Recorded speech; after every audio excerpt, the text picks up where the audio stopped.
আসসালামু আলাইকুম। আমি মোহাম্মদ শহীদুল ইসলাম।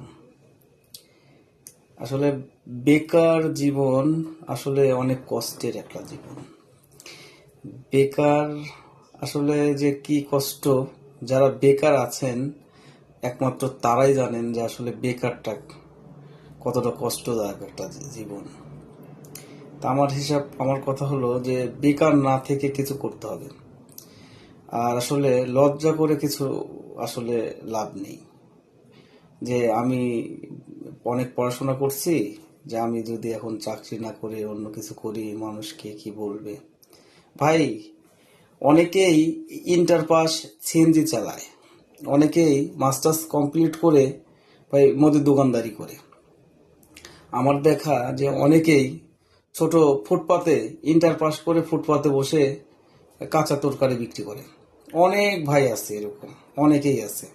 তা আসলে শিক্ষিত হয়েছি, শিক্ষিত আসলে হলাম, শিক্ষিত আসলে একটা দাম, এটা আলাদা দাম, অন্যরকম একটা দাম, মর্যাদা। কিন্তু আপনি বসে থাকলে মানুষ কিন্তু আপনাকে ভালো চোখে দেখবে না। বেকার থাকলে ওই বেকার, হ্যাঁ, এরকম থাকবে, এরকম বলবে আর কি। আর আপনি যখন ছোট হোক কিছু করবেন, সবাই আপনাকে দাম দিবে।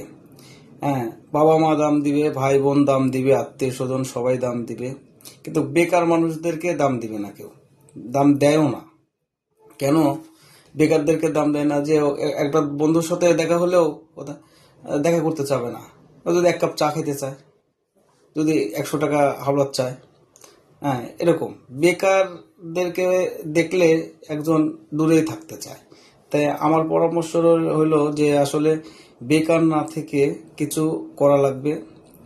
আর কিছু করতে লজ্জা শরম করে লাভ নেই। লজ্জা শরম করে কি, যদি আমার নিজের পেটে যদি খাওয়ার না থাকে, কেউ তো আমাকে দিবে না, তাহলে আমি কেন লজ্জা করব? লজ্জা করে লাভ নেই। তা আমার পরামর্শ, বেকারত্ব ভুলে, বেকারত্ব দূর করে, লজ্জা শরম ফেলে কিছু করতে হবে। সেটা আপনি ব্যবসা করেন, একটা কর্ম করেন, একটা কর্ম করলে, হ্যাঁ, সেখানে একটা আলাদা মর্যাদা পাওয়া যাবে, একটা দাম থাকবে সবার মাঝে। তে অনেকেই আসলে বেকার আছেন, ভাবেন যে আসলে কিছু করব, টাকা পয়সা বেশি নেই, ক্যাশ কম আছে, এরকম ভাবেন যে আসলে আমার তো একটা ব্যবসা করতে অনেক পুঁজি লাগবে, পুঁজি তো নাই। তা আসলে আমি বলবো সততা হলো 1 নম্বর পুঁজি। 2 নম্বর হলো অর্থ। অর্থ অল্প হলেও চলা যায়, একটু বুদ্ধি খাটাইলেই হয়। যে আপনি হয়তো বা 50,000 টাকার মাল নিলেন, হয়তো আপনি 50,000 টাকার মাল নিয়ে যা বিক্রি করলেন, হয়তো 40,000 টাকার বিক্রি হলো। আপনি আবার ওই 40,000 টাকার মাল নিয়ে গেলেন, আবার বিক্রি হলো। আবার ওই 40-50 হাজার টাকা আবারও মাল নিয়ে গেলেন, আবারও বিক্রি করলেন। বাস, সুন্দর হয়ে গেল। আরে ভাই, একটা মানুষের প্রত্যেক দিন যদি 700-800 টাকা কামাই হয়, অনায়াসে তো নো টেনশন চলা যাবে। কিন্তু আসলে অনেক, আমরা অনেক চিন্তা ভাবনা করি, আসলে ভাবি একটা হয়ে যায় আরেকটা। তো যাই হোক, যাদের অল্প পুঁজি আছে, ব্যবসা করতে চান, আমাদের সাথে ব্যবসা করতে পারেন। আমাদের চা পাতা নিয়ে কাজ করতে পারেন। যদি ব্যবসা করতে চান, আমাদের স্ক্রিনে দেওয়া নাম্বারে যোগাযোগ করবেন। আমরা আমাদের অফিস ভিজিট করতে পারেন। আমাদের অফিস মোলারুলি বাস স্ট্যান্ড, ঈশ্বরদী, পাবনা। আমাদের স্ক্রিনে দেওয়া নাম্বারে যোগাযোগ করতে পারেন।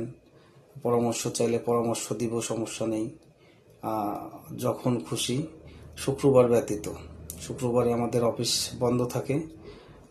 আমরা শুক্রবারে ফোন আসলে দিলে কথা বলা যাবে, যাবে না তা না। নামাজের টাইমটায় ফোন দিবেন না, কারণ নামাজের টাইমে ফোন আমাদের বন্ধ থাকে। নামাজের টাইম ব্যতীত আমাদেরকে ফোন দিলে পাবেন। আর যারা বিজনেস করতে চান, চা পাতা নিয়ে কাজ করতে চান, এরকম যদি কেউ থাকেন, তাহলে আমাদেরকে ফোন করবেন। আর অবশ্যই বলবো আমাদের অফিস ভিজিট করবেন।